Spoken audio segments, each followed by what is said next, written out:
Welcome to the very first edition of the Unanimous Decision podcast. I am your host forever and always, DPalm. Find me on Twitter at DPalm66. We are brought to you by the good folks at the MTR Network. If you come to us through MTR, welcome. You've probably heard me on Super Tuesday podcasts. You've probably heard me on Character Corners. You've heard me on the Odd Insanity Check when things tend to go just their craziest. I happen to be there. Hashtag blame Chris. So if you're not caught up, you know what's going on. I am DPalm from those shows, but I'm also bringing you the very first edition of a sports show to the MTR Network. I couldn't be happier to do it. I couldn't be more excited to do it. I'm thankful to Chris, though he keeps reminding me that he's been slowly tricking me into doing this. So while I'm thanking him, I'm also trying to retrace my steps, see how we got here. If you didn't find me through MTR Network, if you followed me from Dude You Podcast, brought to you by DudeYouCrazy.net, welcome again. I don't have to give much of a preamble for you. You know kind of what you're going to get. New listeners, hold on tight. It's a lot of fun. I love sports, man. I love sports. I love talking about sports. I love sports as a window into society. I love sports as just pure fun. I love watching other people love sports in a way that I can't, or a way that I don't, in a way that I can understand, in a way that I have to learn to grow to appreciate. I'll never paint my face, and I barely go to games anymore. But I love this, and I love that Chris gave me a shot to talk about it. Before we get too far into it, like I said, it's the first episode. Things are getting fixed up. We're going to have intro music coming. We're going to have places you can reach us coming. We do have a couple places you can reach us right now. So this is going to go live on Labor Day. And as of Labor Day, at UDPod will be the one place on Twitter you can find everything about this podcast. Again, you can follow my personal account at DPalm, but at UDPod. I'm getting the email set up so you guys can write into the show. Our first few episodes are going to be on the main feed. What that means is, if you have something you want to say about this show, leaving a 5-star review, and you want to make sure it gets read on this show, hashtag your review, hashtag UDPod. That way I'll make sure that it doesn't get read on any other show. I'll come through these first episodes before our feed is set up, find them, read them on the air, and show a little appreciation for everyone who listens. Secondly, like I said, the email's getting set up. Secondly, this is I feel like this is Chris's plan, but this is also the culmination of so every year I do not a bucket list of things I want to do this year, and this year I added the podcast culture to that part of my lists and said, what in podcasting do I want to do this year? I really wanted to be on the Black Guy Who Tips. I did that. It was a great time. I got a podcast with Karen for the first time ever. Later in the summer, I got to say, you know what? I'm going to go to AwesomeCon. I'm going to do the panel that I had to miss out on last year. It was a great time. We talked about it on here in Sandy Check, Super Tuesday, everywhere. My third one for 2016 was to talk to my next guest, my first guest, on the airwaves at some point. And before we get started, I asked him, I said, how do you want me to introduce you? Because it's an intro that could take me all day. But he gave me a little advice, and I'm going to do it the best way I can. If you enjoy my comedic take on anything, or serious take on anything, I am just the distilled version, the concentrated DPalm. My father, David Palmer. Welcome to the show, Dad. Thank you very much. Good to be here. This is wild to me because I was going through old pictures and I saw a picture of the day you and I drove up to New York to go to college. And just that whole experience, and now I'm talking to you on the internet to let other people listen to it. Oh yeah, that was a good trip. That was a good trip. Yes, it was. Well, how's even the overnight, everything's good on this end. Everything's going good. Enjoyed yesterday, although I didn't have a dog in a lot of fights. I enjoyed watching everybody get bit. Well, let's talk about that because college football kicked off yesterday. It was, for some people will say, I know people like, oh, I'm more into NFL football, which I'll never understand. But for me, even with the Olympics, it felt like an oasis at the end of the summer, the desert that was this summer. And the fact that it opened up this way, I hate when they use hyperbole and just say every season's the greatest, but this may have been the wildest opening day of college football I've ever seen. It was amazing for me. I thought it was a big circus, and I enjoyed every moment of it. All right, let's start on Thursday because Thursday, the offseason champs, 50 years running, Tennessee, they told you all season how the quarterback is back, how this offense is time to rise and time to show what they can do. They came out and almost got run by App State, took them to overtime. What do you think that was first game jitters, or is that more of a indicative of maybe we've seen the best of Tennessee? I think it was inviting a bully to your house, not understanding that the bully was going to punch you in the nose. I mean, Tennessee's offensive line outweighed App State by 35, 40 pounds, and they couldn't move the ball. No, App State was serious, and I don't know why people keep inviting them to a party if you don't want to see a drunken brawl. They're from Boone, North Carolina. We were talking before. I said there's nothing there but moonshine and football, and taking them to Knoxville was just like Boone on steroids. And more moonshine. More moonshine and a bigger football crowd. What more do they really ask for? Tennessee wasn't the only SEC team. And, just so y'all know, if y'all just now listening, I'm an SEC fan. I'm an unabashed Georgia fan. Before I came here, like I said, I ran the podcast over Dude You Crazy. It's a Georgia website. I mean, that's where it is. It's where real football is. I'll talk about other teams if I have to, but mostly I'm gonna get these SEC jokes in. But this week there were no jokes because this week all the SEC teams that were supposed to be something might not have been something. LSU falls in Lambeau to Wisconsin. Did you watch that game? I sure did, and I wish I could tell you that I was completely shocked, but I wasn't. They went to Wisconsin, they went to Lambeau Field. They played a Wisconsin team that's most of them lived their entire life worshiping Lambeau Field. I mean, the hype would have been amazing for the Wisconsin side. Yeah, but for LSU, especially after last November, we're on the cusp of firing Les Miles. We're seeing heads are going to roll, things are going to change. The groundswell support keeps him there, and we get back to the exact same problems with Cam Cameron calling the exact same offense. I mean, if you expected a major change once the lifeboat pulled him out of the water last year, that's on you. I mean, nothing really changed at LSU. When they allowed him to come back, that was what you should expect. Okay, but do you think this would point to a mid-season? Like, because this is big-time college football at this point. LSU, for wherever they've been traditionally, the last few years, they've been that upper echelon of teams. To start off with a loss on the road to an unranked team as a top 5 program, rankings being what they are early in the year, do you think this is the first step of the end of Les Miles, or the next step, I should say? No, I don't think so, only because these first games of the year in college football are normally just cannon fodder. It's going to depend on how Wisconsin does the rest of the year, how the opponents do to make that loss look not so bad. But that's not the end of the world. A lot of teams have lost that first game in the college season and come back to run the table or to make it to the Final Four. I hear you. Well, like I said, not the best day in the SEC. Arkansas squeaked by Louisiana Tech. Kentucky got, Southern Miss, good for you, Southern Miss, but that was bad. Louisiana Tech, like I said, barely lost to Arkansas. West Virginia stomped all over Missouri. Mississippi State lost to South Alabama. And I didn't catch this game, but, man, is it just no Dak Prescott? Is that what it is? I think they had a lot more rebuilding to do than that. Remember, that defensive line's been decimated as well with moving into the NFL. So I think they needed a lot more help than they let on in the beginning of this season. I hear you.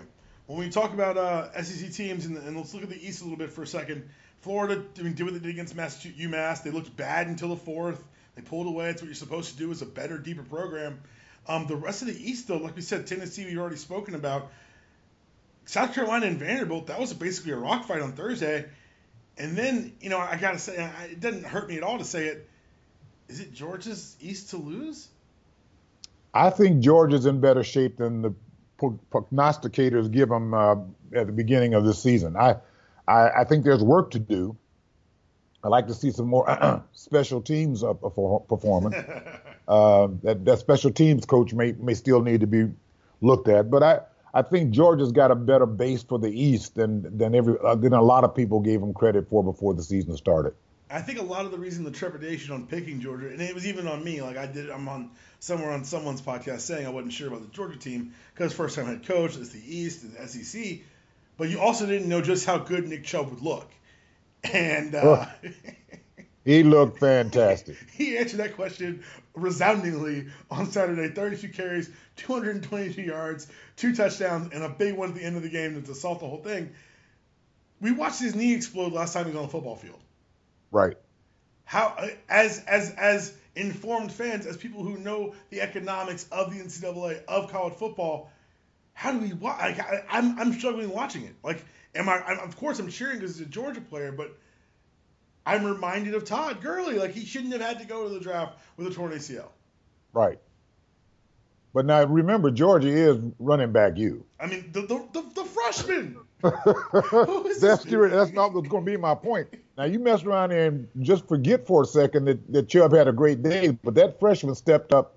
I mean, a true freshman. A very true freshman. And looked really good. And here again, keep in mind now, Chubb has always been a second-half running back. Oh, yeah. Fourth quarter. He punishes you in that fourth because he's still fresh, and for some reason you're just not. This is right. also a Georgia rushing attack that didn't have Sony Michel yesterday. He hasn't been cleared. They guess they said they didn't need him. Look at the passing game in Georgia. The questions were, do you start the freshman or the experienced hand? I think that Coach Smart, for all the things you could say, the cliches of if you've got two quarterbacks, you've got no quarterbacks. I think we've got one quarterback, but he's got training wheels at this point. Jacob Eason may not be ready for all the situations, but the ones they put him in, 8 for 12 for 131 and a touch, that's as good a coming out party against a ranked opponent that you could really ask for. I totally agree. And here again, I don't expect those training wheels to last very long.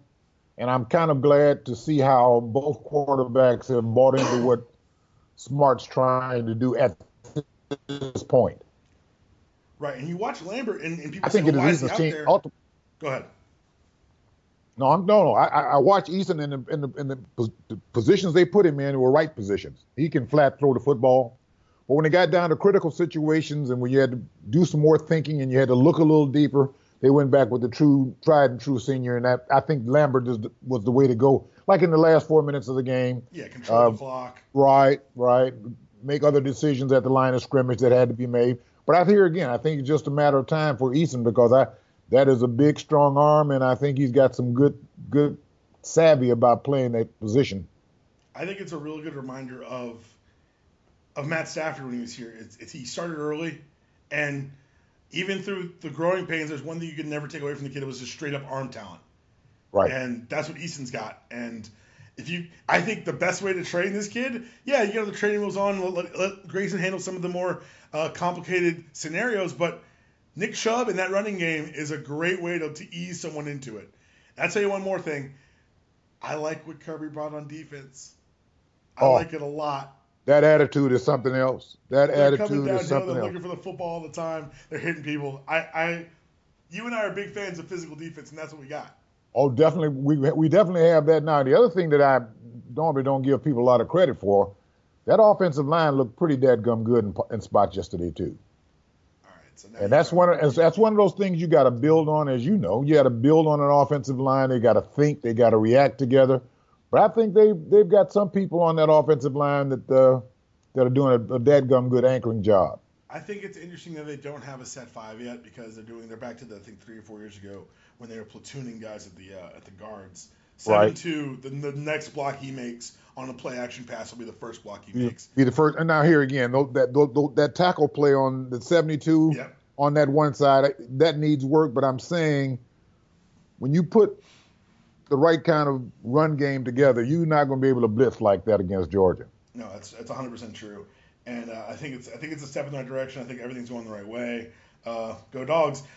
Let's talk about a game that people thought was going to be close. Look, I don't get it.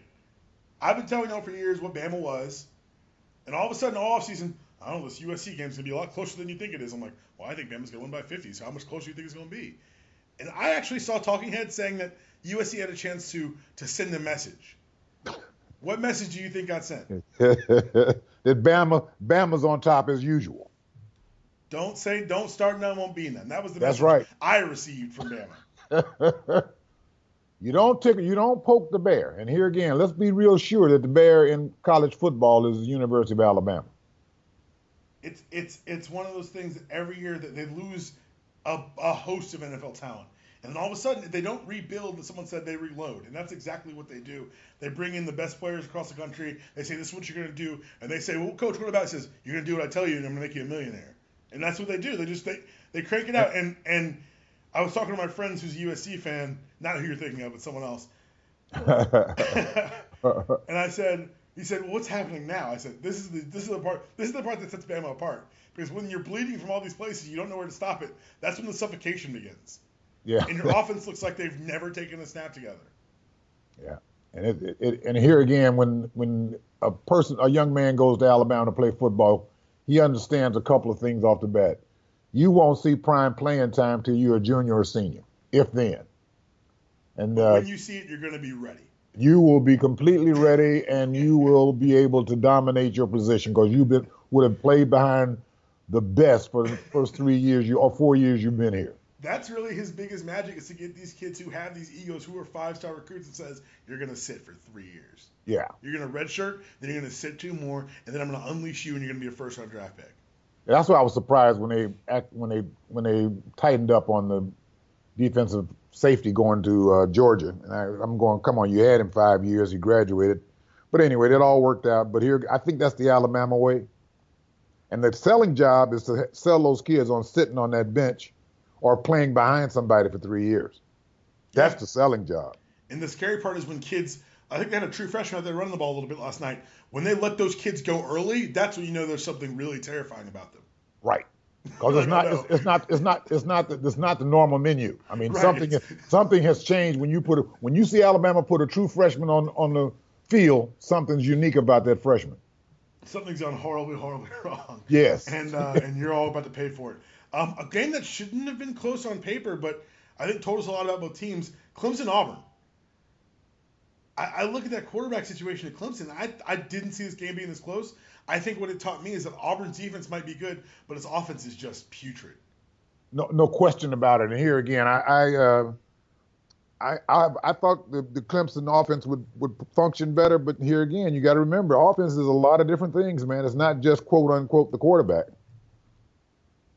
Oh yeah, it's definitely more than the quarterback. But they got their big weapon on the outside. Do you think it was more a factor of Clemson's offense, or do you think Auburn's defense is actually going to have something to show this year? I think the Auburn defense has we're here again now. Auburn's in the SEC. Let's be real serious. There are certain table stakes to sit at the table at the SEC.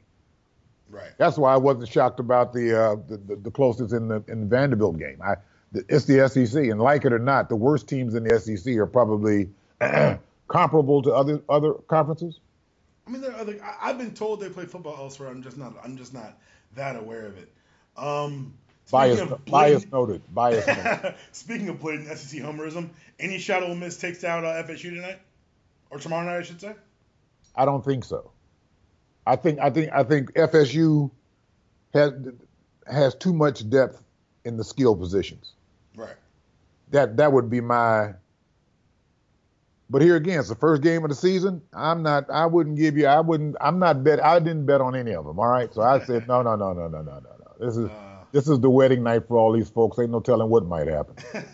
It's another great point of this podcast. We do not advocate gambling on college games because college kids are undependable. They're 18 to 22-year-old men. Is there anything more undependable in the country?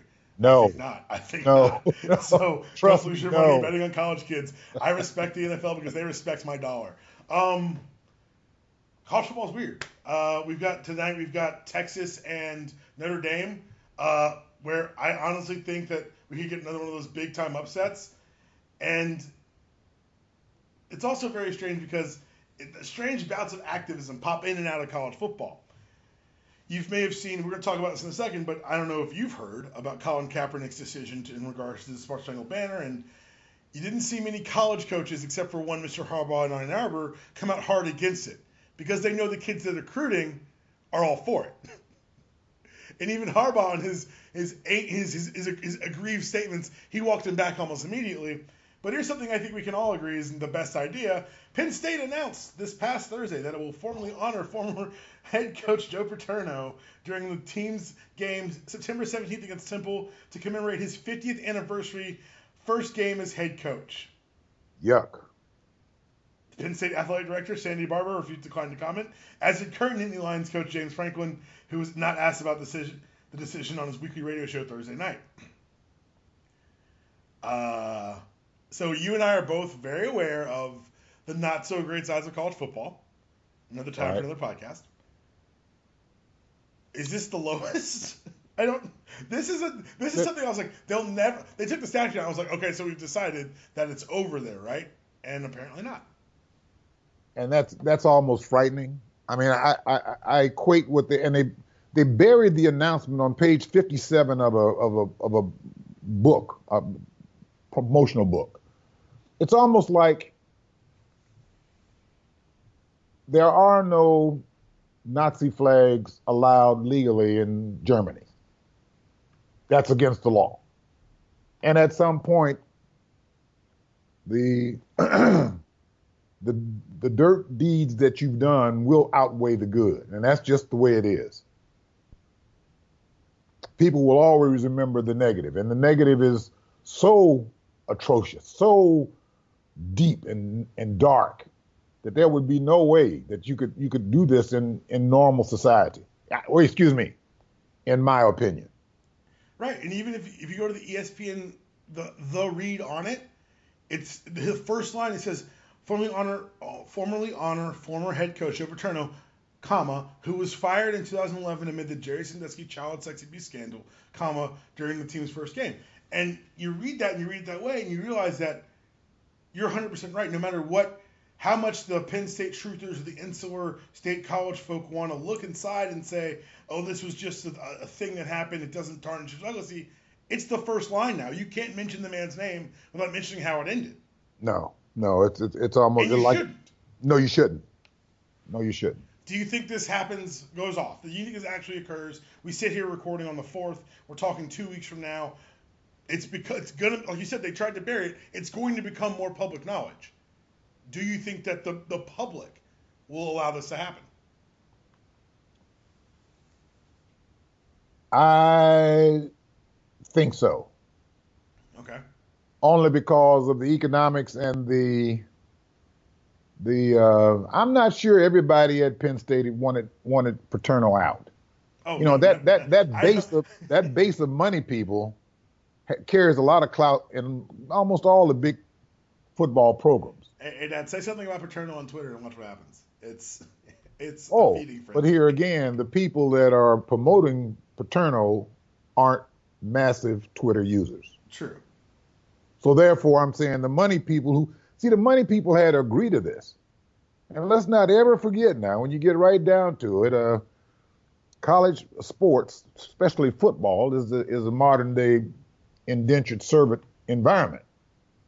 In an indentured servant environment, the plantation owner has all of the clout. So in the short story, I think it will happen. It'll be muted. It'll be subdued. I think you'll see it happen very subdued, but it's going to I would be surprised if it didn't happen, because Penn State, even after all of this, there's no attrition from the money people at Penn State. Correct.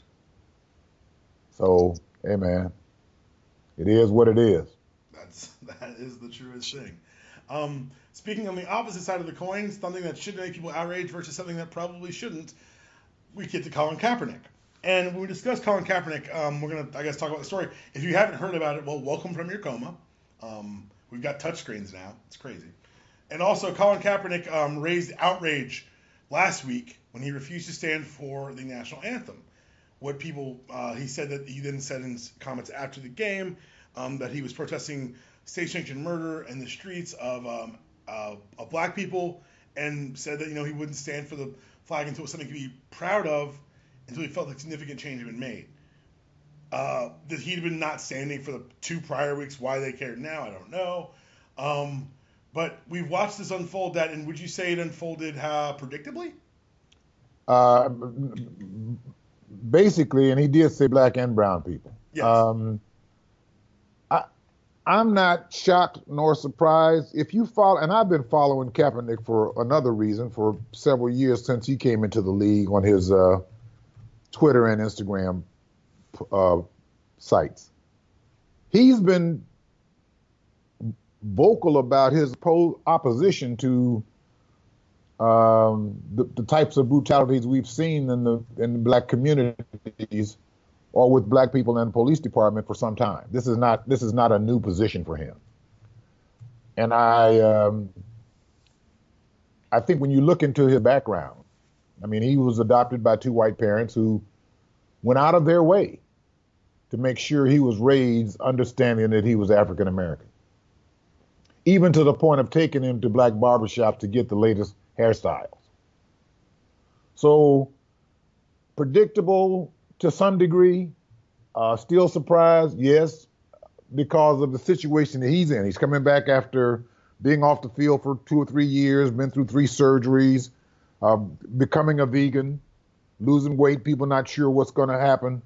But I'm not shocked. I think the consciousness of young people today versus young people when I was a young person is just as strong and just as passionate as it was then. And I support that movement today. So to answer you, the quick answer is no, I'm not really surprised. And I'm not surprised the groundswell is going to grow. And I really don't think he cares whether or not he stays in the NFL. You say that you compare it to when you were a young person. What do you mean by that? Because, of course, I know, but I think, again, listeners. When I was a young person, the issues were more blatant. They were sitting in the back of the bus, drinking out of a certain water fountain. That's whether you're in the North or the South, by the way. The only difference between the North and the South when I was growing up is that in the South, you had signs. In the North, you just knew where not to go. Right. So when I came south, there were voting rights. There were things that you could see. I mean, there were specific items. Now that the Voting Rights Act and all those things have passed, and even though they're still under attack to some degree, young people today, the Black Lives Matter movement, those kind of things are critical to take the whole progress to another level. Now it's the symbolism that the Confederate flag is just a symbol of our history. No, the Confederate flag is a salute to white supremacy, and the war between the states was not fought for states' rights. It was truly fought for the preservation of white supremacy. And insurrection, so I'm saying in a nutshell, and here again, I guess you knew what you're going to get when you asked me to start talking about this. That's why I asked the question. But I think the thing right now is that it's time for all of these vestiges. It's like Paterno. You can't stop the fact that you knew that Sandusky was raping these young men. You can't get away from that, and you allowed it. The same thing with the Kaepernicks of the world today. You know, there was a time when Maloof, a NBA basketball player, he never stood, and he was a Muslim, and he prayed. Well, all of a sudden, he couldn't play basketball in the United States anymore. So, but he played Russia all over the world. And I think today's climate says you can do that to Kaepernick if you want. And I don't think Kaepernick would mind, because young people today aren't so as concerned about, quote unquote, how much money can I make and how fast can I make it in most cases. A lot of young people today are saying, look, man, my quality of life and my belief in what I do every day is more important than whether or not I make the next promotion at my job. Do you think that some of the questions that are asked of football players, we'll speak specifically to football players because you and I both know about the average length of a playing career, and right, that get as much money as you can is kind of the reason why the union remains the weakest in professional sports, because it has to. Right. Do you think that the structures around which the money is doled out in the NFL prohibit or at least inhibit some people who would normally be speaking out? Oh, most definitely. I mean, you got to remember now, Kaepernick came out and made his quote unquote public stand after he got the big contract after the third year. Even though a lot of people say he signed a dumb contract, but hey, he's guaranteed $12 million next year. Guarantee's a guarantee. Guarantee's a guarantee. Now, for a rookie, first after about the fourth round, I mean, he can't afford to buy a cup of coffee today. And so I think that what you'll see is you'll see protest in different kind of ways. I noticed another San Francisco 49er agreed to kneel with Kaepernick at the last game, right, but he didn't wear his jersey. That's just a side note. Yeah. But I think there will be more. I think there will be more because if I've got a 3.5, 4 year career, you're going to do with me what you want. And you've made that real clear, especially in the NFL. So if I've got something to say, I best say it after I get the big contract and be very frugal about what I can do so that I can make my statement. So you and I both know the NFL is incredibly conscious of their image, incredibly conscious of how they're perceived, and I think that they thought that the public would be anti-Kaepernick so fast that you had NFL execs leaking comments to people. They would saying things like, "I don't want him anywhere near my team. He's a traitor." Another front office exec said he has no respect for our country. This is reporting done by Bleacher Report's Mike Freeman. "In my career, I've never seen a guy so hated by front office guys as Kaepernick," said an NFL general manager. These are quotes that were collected on August 31st. These are the same people who employ people like Greg Hardy, right?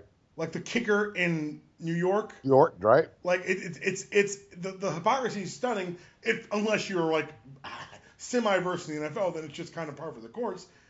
But what you saw this past weekend when they played in San Diego, which is a military town, during Military Appreciation Night, there was a smattering of booze early, but Colin Kaepernick's jersey scales have skyrocketed. Right. He took time after the game in a visiting stadium to sign jerseys. He met before the game with the veterans being honored, who all came out of there with glowing reports on Colin.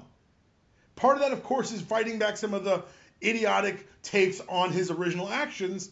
But I think that what you've got here, like you said, is a guy who has become so empowered and is using that platform for good. And I think it's been interesting to see people who we all associate with the establishment come out and not just say he's wrong and I'm against him, but then have to look at the world and see what they're being told and then have to take back those comments. Paul Feinbaum, who I do not enjoy, said that black people were not impressed in this country. He said that on his radio show. The next day, he was on air, unprompted, and gave a long apology. Did you catch it? I did catch it, and here again, I enjoy Paul Feinbaum just so I can cuss at my television. So I mean, but here again, I think it's completely backfired on quote unquote the establishment because the vitriol, this hate, like for instance, his issue was about crimes against people of color. Correct. And all of a sudden, the right turn comes about the flag. Now wait a minute, he didn't say nothing about the flag. He just sat, which. Even when I'm going, when I'm back in my day, a lot of people didn't stand up for the Star Spangled Banner and salute the flag. A lot of veterans have gone into the military with one point of view about things and come out with a whole different one. So no, I think the script has flipped, and I think the appeal to the masses. Now here again, the people that own the teams in the front offices who are the anonymous quoted individuals, they've got nothing to lose. That's why they're anonymous. Right. When we get down in here again, if you think Colin Kaepernick's abilities are going to keep him on the bench playing second fiddle for the rest of the year, you're crazy. Kaepernick will be Chip Kelly's starter before the end of the season, in my opinion, because I think he's the better quarterback for San Francisco at this time. I agree 100%. I think it's very telling, and it's something I've been saying. People tell on themselves about they say, "Well, I wish people would speak up," and then someone speaks up. Well, not that way. Well, you can't. You don't get to pick the protest.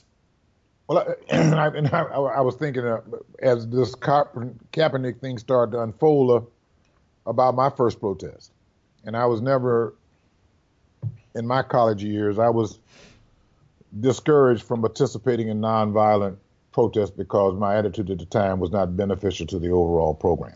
I'll leave it at that. That's the nicest way you've ever said that to me. But we're in a public forum, my son. Fair enough. All right. My first protest, I was a supervisor for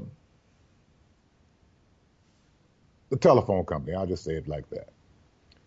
And I must have been the only African-American supervisor in the telephone company in this particular department in a 5-6 state area. And I was on an assignment as a supervisor, and me and some of my coworkers were sitting having lunch. And this must have been 1968, 69. And by that time, my coworkers had become very comfortable with me being one of their peers because, there was nothing off limit. I'd had supervisor said, well, I didn't know you didn't shave today because your beard matches your skin color. I mean, that was just casual conversation. Well, on this particular luncheon, the subject of one of the African-American employees had begun to grow an afro. Well kept, very neat, no big issues. And the supervisors were having a conversation. Well, man, I think that doesn't look very nice. That looks unkempt. That looks there. I said, well, he's not trying to appeal to you or to us. I mean, he's probably trying to appeal to a young lady that he's trying to get to know better, and that's part of the process of appealing to them. Well, they just couldn't understand it. Well, at that point, I didn't get a haircut for 2 years. And that was my first major quote-unquote protest, was that I actually grew the afro, kept it well kept, and none of my supervisors ever questioned me about my afro. So times have changed, approaches have changed, but this ball game is the same, man. And I salute Kaepernick. I think the establishment is so far out of touch with the reality of what's going on, even after Barack Obama's been elected twice. And black and brown people alone couldn't elect the president. There were a lot of white young people, some older people, who have figured out that, hey, man, things in this country have got to change because of globalization and what's taking place around the world. We can't hide under a brick, can't get talked into weapons of mass destruction halfway across the world because it doesn't impact us. Hey, this is a volunteer army. Everybody has a choice to serve and not serve. And it's these are great times to be, and I salute young people who are taking their stands today. So. All right, other side really quickly. Hines Ward and Jerry Rice, people I enjoy, came out and hurt me last week by saying contrarian things. Is this a symptom of, like you said, like we've spoken about, sometimes an age gap, or is it just a reflection of the systematic anti-blackness that just our society just bathes us in? Well, no, I think it's a reflection of who you're going to serve. I mean, I don't know who's got what endorsements, but I would imagine that Jerry Rice, who's from Mississippi, and of course was your grandmother's great favorite player at Mississippi Valley State, and Hines Ward have different kinds of agendas. I mean, there are different things going on in their world. And here again, to think all black and brown people side with the same position on issues is naivete. Right. I as you know, and it often remind me that I was a lifetime Republican, and that's okay. I'll take that shot.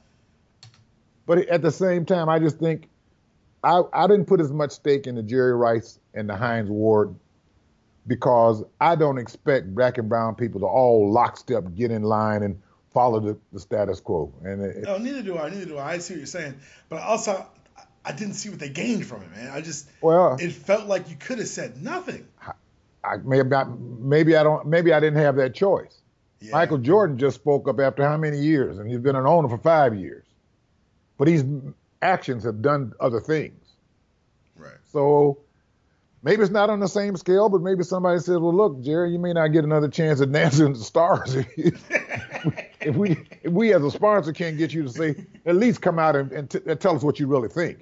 Right. And there are people wink, nudge, nudge. Yeah, there are people of color that can just motivate you to say, hey, if you want to be the weekend sports resource for this on this particular network, we need you to at least come out and say how you truly feel. All right. Well, I appreciate you taking the time to weigh in on it. I do want to do some more fun stories before we get out of here.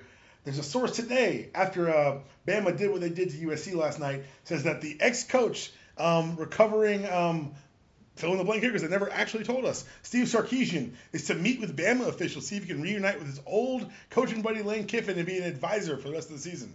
How does that make you feel? Wow, really? I want breaking news to you and being able to do it like this. Hey man, if you wanna go first class, you got to figure out a way to get on the plane. Okay, you got to figure out how can I get part of this victory wagon going down the street. I guess that thing's a whole big fraternity though. I mean, those coaches. Now you and I have talked before. I mean, it's just That's why you don't have a lot of new coaches in college ranks. They're just Right. retreads for the most part. It's a guy who knew a guy who used to work with a guy. And that's exactly how that fraternity works. I hear you. Les Miles says he's going to review the hit for that lineman on after that last pick against Wisconsin. Yo, I've seen some dirty stuff in my time. That was a old school blackjack mulligan clothesline. Well, here again, and I'm not sure if it was deliberate. Oh, wait, come on now. Come on, wait. Come on now. Wait. It's that age gap, bro. No. I know how much I did was deliberate. No. Here again, now he's an offensive lineman. The interception took place. I don't know if he knew that ball was dead. He landed on the ground when he caught it. No, I'm just saying I'm not sure the lineman was aware that the ball was dead.